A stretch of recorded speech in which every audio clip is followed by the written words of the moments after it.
Leongatha is located in the rich dairy region of South Gippsland. Leongatha marks the start of the Great Southern Rail Trail. It consists of a walking, cycling and horse riding trails which covers much of the distance southeast of Foster and takes in the scenic views of Wilson's Promontory.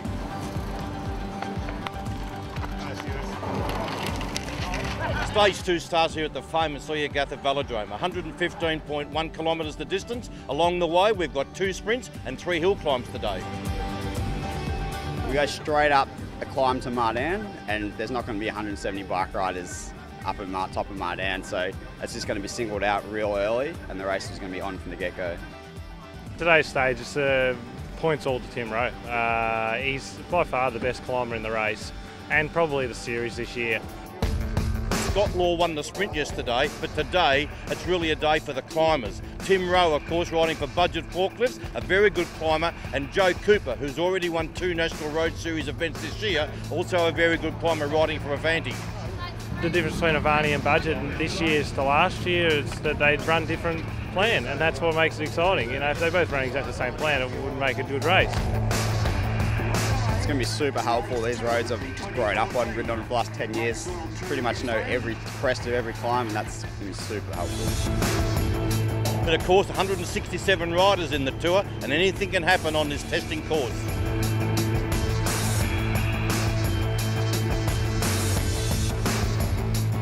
A magnificent stage 2 left Leongatha through the rolling hills of Gippsland, and what a sight it was.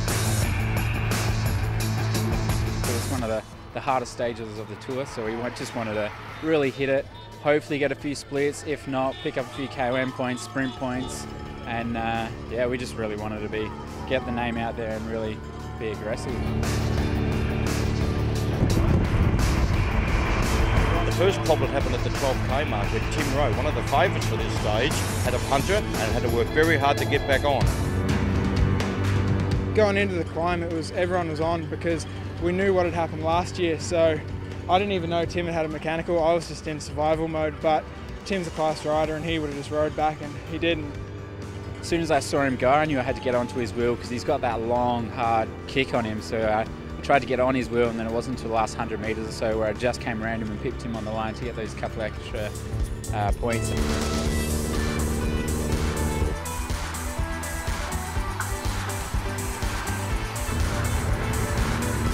The 66k mark, 7 riders rode off the front of the peloton and opened up a gap of 2 minutes 34 to the 20 riders chasing. That included the local rider in Stuart Smith.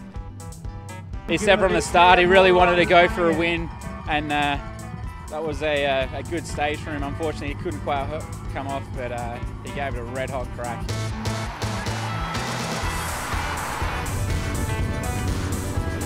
Seven riders became 4, but they were gobbled up at the 97k mark.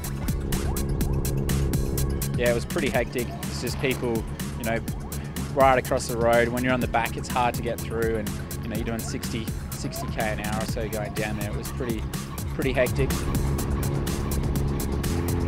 As with any bunch of kick, it's just hectic. Different trains were leading out, and it wasn't until about 4k to go that we took the front. Frantic sprint to the line with Jesse Kerrison from Budget Forklifts that took it out from the tour leader Scott Law, with Brenton Jones in 3rd place.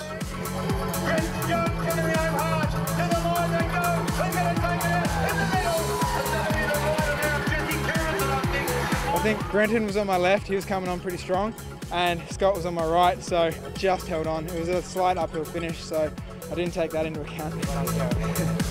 Cheers, mate. When you've got 8-man teams and guys like that in their team, they can really control the race quite well. So, you know, it makes it harder for some other teams who really want to make it aggressive. It definitely makes the racing harder to get away.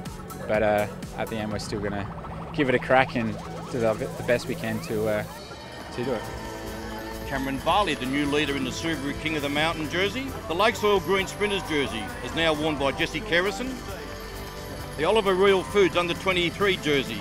Jesse Kerrison once again wears that jersey.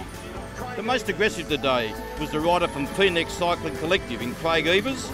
So the Lakes Oil yellow jersey is worn by Scott Law, who leads by 2 seconds from Jesse Kerrison, with Brenton Jones currently in 3rd place in GC.